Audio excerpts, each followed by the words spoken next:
बरसात की रात थी। बादलों की गरज, तेज हवाओं की सरसराहट और कभी कभार आसमान को चीरता हुआ बिजली का उजाला। माहौल में एक अजीब सी बेचैनी थी। राजनपुर गांव के चौराहे पर कुछ लोग अलाव के पास बैठे थे। वहां के बुजुर्ग राम स्वरूप बाबा गांव के एक नए मेहमान अजय को समझा रहे थे। बेटा, रात में पुराना पीपल वाला रास्ता कभी मत लेना, चाहे तुम्हें कितनी भी जल्दी क्यों ना हो। क्यों बाबा, वहां क्या है? अरे दरअसल वो रास्ता भूतिया है। जो वहां गया या तो लौटा ही नहीं या पागल होकर लौटा है। बाकी गांव वाले सहम गए, लेकिन अजय जो शहर से आया था इन बातों को अंधविश्वास समझकर हंस देता है। राम स्वरूप बाबा ने धीरे धीरे कहानी शुरू की। बहुत साल पहले उस रास्ते पर एक भीषण हादसा हुआ था। गांव के ठाकुर साहब की बेटी राधा की वहीं हत्या हुई। उसके बाद से उस रास्ते पर रात में अजीब अजीब घटनाएं होने लगी। लोगों ने कसम खा ली कि सूरज ढलने के बाद वहां कोई भी नहीं जाएगा। हाँ बाबा, सच कह रहे हैं। मैंने अपनी आंखों से देखा है। एक बार रात में मुझे वहां सफेद कपड़ों में औरत दिखी जिसकी आंखें थी ही नहीं। अरे ये तो बस अंधेरे का वहम होगा। 2 दिन बाद अजय को शहर वापस लौटना था, मगर भारी बारिश में बस सेवा बंद थी। गांव के एक लड़के मोहन ने कहा, भैया अगर आपको जल्दी पहुंचना है तो पीपल वाले रास्ते से जाओ, वो छोटा है। लेकिन बाबा तो मना कर रहे थे। अरे वो सब पुरानी बातें हैं, आप डरते क्यों हो? अजय ने सोचा समय बच जाएगा। रात के करीब 9 बजे टॉर्च लेकर वो अकेला निकल पड़ा। रास्ता सुनसान था, दोनों ओर घना जंगल और बीच में कीचड़ भरी पगडंडी। टॉर्च की रोशनी में झिंगुरों की आवाज और कभी कभार मेढकों की टर टर सुनाई दे रही थी। अचानक पीछे से किसी के पैरों की आहट आई। अजय ने टॉर्च घुमाई पर वहां कोई नहीं था। ये शायद मेरा वहम है। कुछ कदम आगे बढ़ा तो एक औरत की धीमी सी सिसकियों की आवाज आई। कौन है वहां? कोई जवाब नहीं, बस सिसकियां जारी रही। थोड़ा आगे बढ़ते ही टॉर्च की रोशनी में एक सफेद साड़ी पहने औरत दिखी। उसके लंबे खुले बाल चेहरे को ढक रहे थे। आप यहाँ रात में अकेली? आपको मदद चाहिए? वो औरत धीरे धीरे सिर उठाने लगी और अजय का दिल धक से रह गया। उसका चेहरा खून से लथपथ था और उस औरत की आंखें ही नहीं थी। मुझे मेरे कातिल तक ले चलो। अजय डर के मारे पीछे हटने लगा। तभी अचानक उसकी टॉर्च बंद हो गई। अजय के कानों में अब सिर्फ पत्तों की सरसराहट और उसके अपने दिल की धड़कन थी। उसने मोबाइल निकाला पर सिग्नल नहीं था। अचानक पीछे से ठंडी हवा का झोंका आया और किसी ने उसके कंधे पर बर्फ जैसी ठंडी उंगलियां रख दी। अजय चीखते हुए पलटा, पर इस बार भी वहां कोई नहीं था। वो आ गया, वो आ गया। कुछ ही दूरी पर विशाल पुराना पीपल का पेड़ खड़ा था। उसकी जड़ों के पास काले कपड़ों में एक बूढ़ा तांत्रिक बैठा था। बाबा, यहाँ क्या हो रहा है? तुमने गलती कर दी बेटा। ये राधा का रास्ता है। उसकी आत्मा अब भी अपने कातिल को ढूंढ रही है। अचानक तांत्रिक ने आंखें बंद की और कुछ मंत्र पढ़ने लगा। तभी वो औरत फिर से प्रकट हुई, लेकिन इस बार उसके चेहरे पर भयानक गुस्सा था। ये इंसान यहाँ क्यों आया? हवा तेज हो गई। पेड़ की डालियां जोर जोर से हिलने लगी। तांत्रिक ने अजय को पीछे रहने का इशारा किया। राधा ये निर्दोष है, इसे छोड़ दो। कोई निर्दोष नहीं, सबने मुझे अकेला छोड़ दिया था। उस वक्त मुझे मदद की जरूरत थी। अजय को महसूस हुआ जैसे कोई अदृश्य ताकत पीपल की जड़ों की तरफ खींच रही हो। उसने पूरी ताकत लगाकर खुद को छुड़ाया, लेकिन उसकी टांगें कीचड़ में धंस गई। तांत्रिक ने मंत्र पढ़ते हुए अजय के कान में कहा, राधा के कातिल का नाम मोहन था, वही लड़का जिसने तुम्हें इस रास्ते पर भेजा।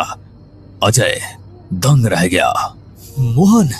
तांत्रिक ने बताया कि मोहन राधा का बचपन का प्रेमी था, लेकिन लालच में उसने उसे धोखा देकर मार डाला। तब से राधा की आत्मा इसी रास्ते पर भटक रही थी। अचानक मोहन दूर से आता दिखा। वो अजय को लेने आया था। आखिर तुझे पा लिया। मोहन डरकर भागने लगा, लेकिन पेड़ की जड़ें जैसे जिंदा होकर उसके पैरों में लिपट गई। राधा की आत्मा उसकी ओर बढ़ी और पल भर में मोहन की चीखें जंगल में गूंज उठी। फिर सब शांत हो गया। अब मैं जा रही हूँ, लेकिन ये रास्ता हमेशा याद रखेगा। जिसने मुझे धोखा दिया उसका अंजाम क्या होता है। इतना कहकर उसकी परछाई धुएं में बदलकर गायब हो गई। तांत्रिक ने अजय को गांव तक छोड़ दिया। अगली सुबह गांव में खबर फैल गई कि मोहन लापता है। अजय ने किसी को सच नहीं बताया, लेकिन जब भी वो उस रास्ते के बारे में सोचता उसकी रूह कांप जाती। राम स्वरूप बाबा का एक ही वाक्य उसके मन में गूंजता रहा। बेटा, रात में पुराना पीपल वाला रास्ता कभी मत लेना। पिछली घटना को 6 महीने बीत चुके थे। अजय अब शहर लौट चुका था, लेकिन रात में अक्सर नींद के बीच चौंक कर उठ जाता। हर बार उसे वही सपना आता, पुराना पीपल का पेड़ और राधा। एक दिन उसे अचानक गांव से चिट्ठी मिली। लिखने वाला था राम स्वरूप बाबा। बेटा अजय, यहाँ फिर से अजीब घटनाएं हो रही है। लोग कहते हैं राधा की आत्मा वापस आ गई है। हमें तेरी मदद चाहिए। अजय के मन में डर था, लेकिन उसने जाने का फैसला किया। उसे लगता था कि शायद ये उसका अधूरा काम है। अजय रात को ही राजनपुर पहुंचा। चौराहे पर सन्नाटा था। हवा में ठंडक और एक अजीब सी बदबू फैली हुई थी। राम स्वरूप बाबा उसका इंतजार कर रहे थे। बेटा, तुम्हारे जाने के बाद से 3 लोग उस रास्ते से गायब हो गए। लेकिन राधा तो मोहन को ले जाने के बाद चली गई थी। बेटा, हम भी यही सोचते थे, पर लगता है उसकी आत्मा अब और भी शक्तिशाली हो गई है। तभी एक और आदमी, कमलेश, जल्दी जल्दी आया। बाबा, कालू चरवाहा आज शाम उसी रास्ते पर गया था और अब तक लौटा नहीं। अजय ने गहरी सांस ली। ठीक है, मैं आज रात वहीं जाऊंगा, लेकिन अकेला नहीं। मुझे कोई चाहिए जो रास्ता जानता हो। कमलेश ने हिचकिचाते हुए कहा। मैं चलूंगा, लेकिन अगर कुछ हुआ तो मैं भाग जाऊंगा। राम स्वरूप बाबा ने दोनों को तांत्रिक गिरधारी के पास भेजा। वही तांत्रिक जिसने पिछली बार अजय की मदद की थी। इस बार राधा अकेली नहीं है, उसके साथ और भी आत्माएं हैं। ये लो, ये लाल धागा पहन लो। रात के 10 बजे अजय और कमलेश और लाल धागा लेकर पुराने पीपल वाले रास्ते पर निकले। बारिश रुक चुकी थी, लेकिन कीचड़ अभी भी था। पेड़ों की डालियों से टपकते पानी की आवाज डर को और बढ़ा रही थी। भैया, हमें जल्दी करना चाहिए। हाँ, लेकिन सावधान रहना। कुछ दूर चलते ही वही ठंडी हवा का झोंका आया जो अजय ने पहले महसूस किया था। उसकी रीढ़ में सिहरन दौड़ गई। टॉर्च की रोशनी में अचानक कुछ चमका। अजय ने देखा दूर एक लड़की झूले पर बैठी है, सफेद कपड़ों में, लेकिन उसका चेहरा धुंध से ढका था। कालू, क्या तुम हो? लड़की धीरे धीरे झूले से उतरी और उनकी ओर बढ़ने लगी। धुंध हटते ही पता चला वो राधा थी, लेकिन उसका चेहरा आधा सड़ चुका था। वापस आ गए? अच्छा किया। अचानक चारों ओर से फुसफुसाहटें आने लगी। हमें भी मुक्त करो, मुक्त करो, हमें भी मुक्त करो, मुक्त करो। पेड़ों के पीछे से अंधेरे साए निकलने लगे, जिनके चेहरे इंसानों जैसे थे, लेकिन आंखें खाली गड्ढों जैसी। ये कौन है? ये मेरे जैसे हैं जिन्होंने धोखे में जान गंवाई, अब ये मेरे साथ है। एक साया अजय की ओर झपटा, लेकिन लाल धागा के पास आते ही चीख मारकर पीछे हट गया। राधा, कालू कहाँ है? राधा हंसने लगी। उसकी हंसी पेड़ों के बीच गूंज रही थी। वो यही है, मेरे साथ। अगले ही पल एक साया सामने आया, जिसकी गर्दन टूटी हुई और सर टेढ़ा था। अजय समझ गया ये कालू की आत्मा थी। तभी पीछे से मंत्रोच्चार की आवाज आई। गिरधारी तांत्रिक हाथ में त्रिशूल और दीपक लेकर वहां पहुंचे। राधा, तू फिर से निर्दोषों का खून बहा रही है। निर्दोष? सब पापी है। जिसने मेरी चीखें नहीं सुनी वो सब मरने लायक है। तांत्रिक ने जमीन पर गोला बनाकर अजय और कमलेश को अंदर खींच लिया। जब तक ये गोला है, ये आत्माएं अंदर नहीं आ सकती। राधा और बाकी आत्माएं गोले के चारों ओर घूमने लगी। उनकी आवाजें कान फाड़ देने वाली थी। गिरधारी ने त्रिशूल उठाकर जोर से मंत्र पढ़ा। तभी बिजली चमकी और पीपल का पेड़ जोर से हिलने लगा। अगर मैं नहीं तो कोई नहीं बचेगा। वो हवा में उड़कर सीधा गिरधारी पर झपटी। लाल धागा अचानक जलने लगा और एक तेज प्रकाश फैला। बाकी आत्माएं चीखते हुए पीछे हट गई। जब प्रकाश खत्म हुआ, राधा और बाकी आत्माएं गायब थी, लेकिन पीपल के पेड़ के तने पर एक गहरा काला निशान बन चुका था, जो धुएं की तरह हिल रहा था, जैसे अंदर कुछ अब भी जीवित हो। दिसंबर की हाट कपाती ठंड थी। अपने गांव जाने के लिए आरुष बस में बैठ चुका था। शायद मौसम का ही असर था कि ड्राइवर कंडक्टर के अलावा बस के अंदर सिर्फ 4 लोग ही यात्रा कर रहे थे। बाहर हर तरफ कोहरा ही कोहरा दिखाई पड़ रहा था। यहाँ पर बस 15 मिनट रुकेगी। जिसको फ्रेश होना है हो लो, फिर अगला स्टॉप मऊ होगा। ड्राइवर की बात सुनकर बस में बैठी बाकी सवारियों के साथ आरुष भी उस छोटे से ढाबे पर नीचे उतर गया। यह एक छोटा सा सुनसान ढाबा था, जिसके दोनों तरफ सिर्फ जंगल ही जंगल दिखाई दे रहा था।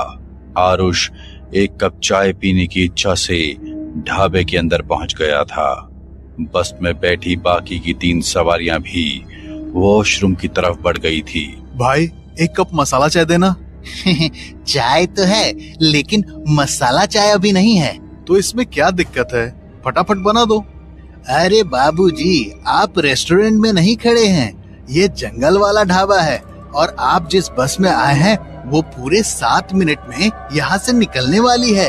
अरे यार, तुम तो नाराज होने लग गए। अच्छा ठीक है, तुम चाय तो दो।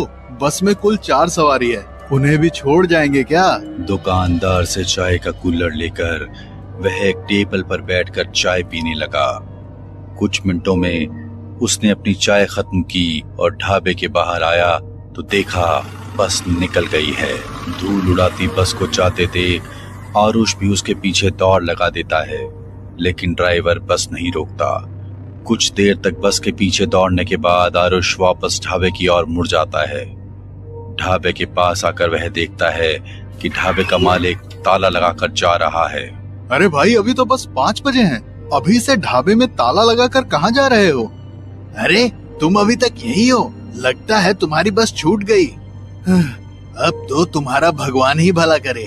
कैसी अजीब सी बात कर रहे हो? आखिर मतलब क्या है तुम्हारा?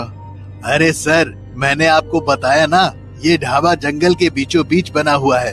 अब सुबह होने तक यहाँ से कोई बस नहीं गुजरने वाली है। ये जगह जैसी दिखती है वैसी है नहीं। आप बस इतना समझ लो, दिन ढलने के बाद यहाँ कोई नहीं ठहरता, इसीलिए आपका ड्राइवर भी यहाँ से बस भगा ले गया। अरे भाई, ऐसा क्या है यहाँ जो दिन ढलने के बाद यहाँ से कोई नहीं गुजरता?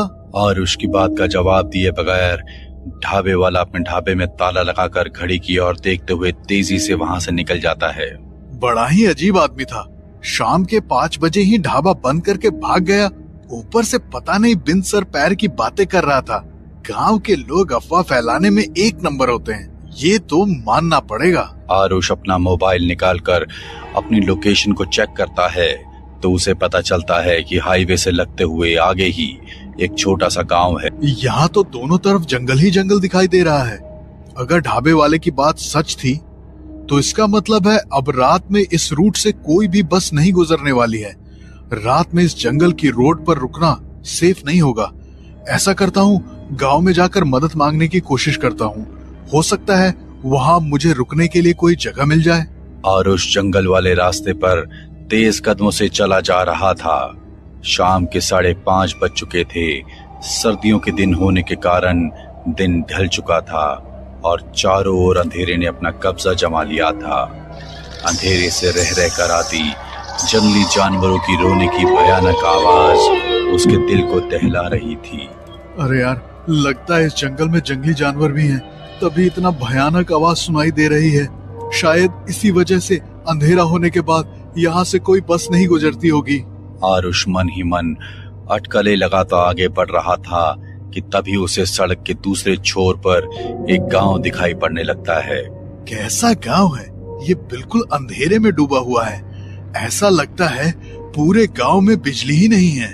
गांव की सीमा से लगभग 150 मीटर पहले पीपल के पेड़ों का झुंड दिखाई दे रहा था। जैसे ही आरुष उस झुंड के पास पहुंचा, उसे कुछ अजीबोगरीब आवाजें सुनाई देने लगी। ऐसा लग रहा था जैसे कोई रो रहा हो। अपना वहम दूर करने के लिए जैसे ही वह पीछे मुड़कर देखता है तो उसे आसपास कुछ भी नजर नहीं आता था। लेकिन जैसे ही वह आगे बढ़ने को होता है, उसे फिर से एक आहट और चीखों की आवाज सुनाई पड़ने लगती है। ये क्या हो रहा है मेरे साथ? बार बार ऐसा लग रहा है जैसे कोई शक्ति है जो मुझे इस गांव में घुसने नहीं देना चाहती। हाईवे पे घूमते छलावों की कहानी तो मैंने भी सुन रखी है। कहीं इस पेड़ पर कोई छलावा तो नहीं है? आसपास का सन्नाटा और अंधेरा देखकर अब आरुष को भी डर लगने लगा था।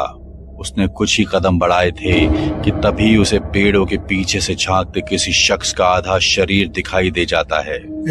कौन हो तुम? कौन हो तुम? ही इतनी देर से आवाजें निकाल कर मुझे डरा रहे हो ना? आरुष की बात सुनकर वह आदमी पेड़ के पीछे से बाहर आ जाता है। वह कोई तकरीबन 20-25 बरस का आदमी था, जिसके लंबे लंबे घुंघराले बाल थे, जिससे उसका आधा चेहरा ढका हुआ दिखाई दे रहा था। क्या तुम्हें कोई आवाज सुनाई दी? ज्यादा बनो मत, मेरे नजदीक मत आना।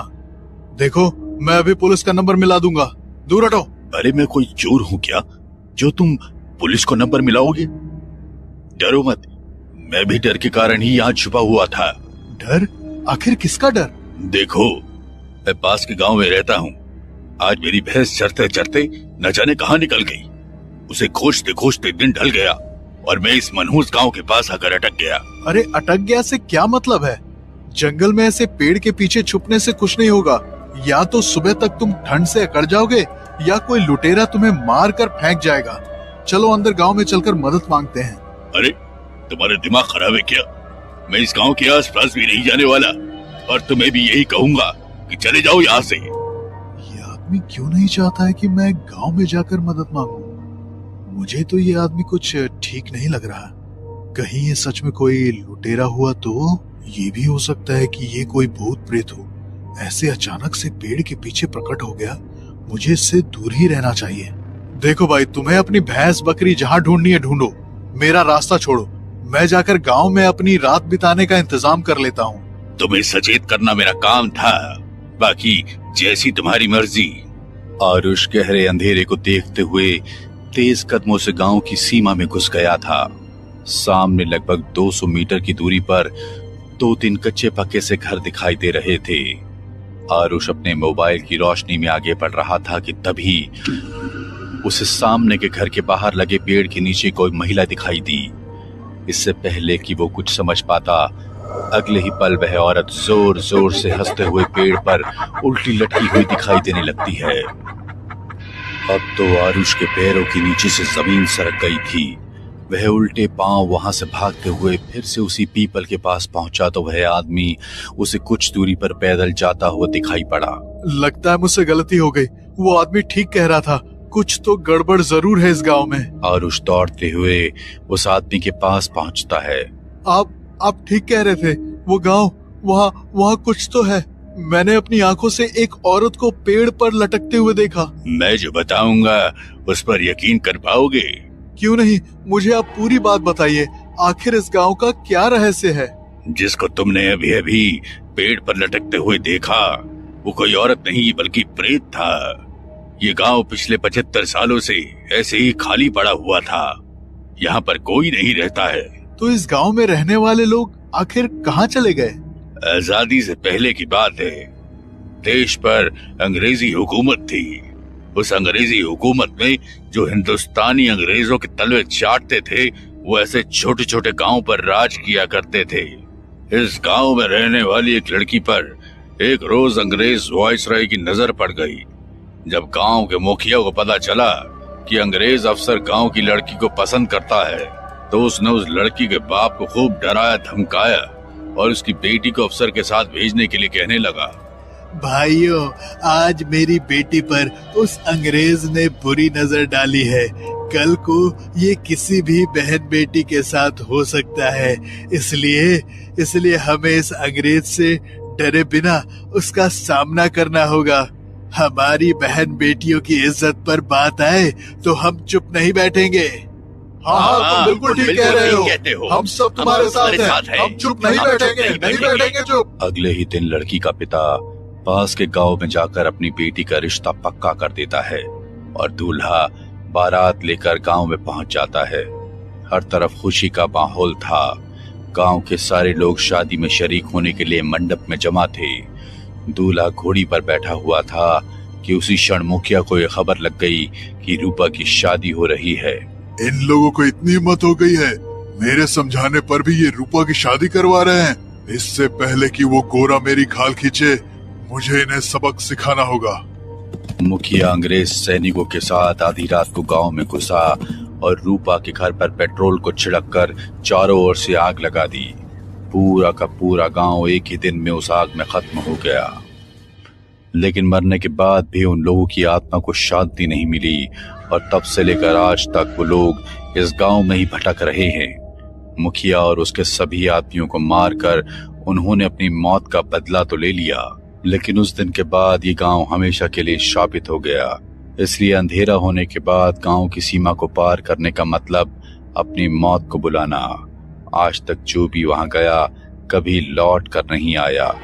इस घटना के 70 साल बीतने के बाद भी उस गांव में जाने की कोई हिम्मत नहीं दिखाता। मेरी जान बचाने के लिए आपका बहुत धन्यवाद भाई, लेकिन अब हम रात कहाँ गुजारेंगे? आओ, मैं एक जगह बताता हूँ। वह आदमी आरुष को लेकर एक पुराने से घर में चला गया। ये जगह थोड़ी पुरानी है, लेकिन यहाँ कोई खतरा नहीं है।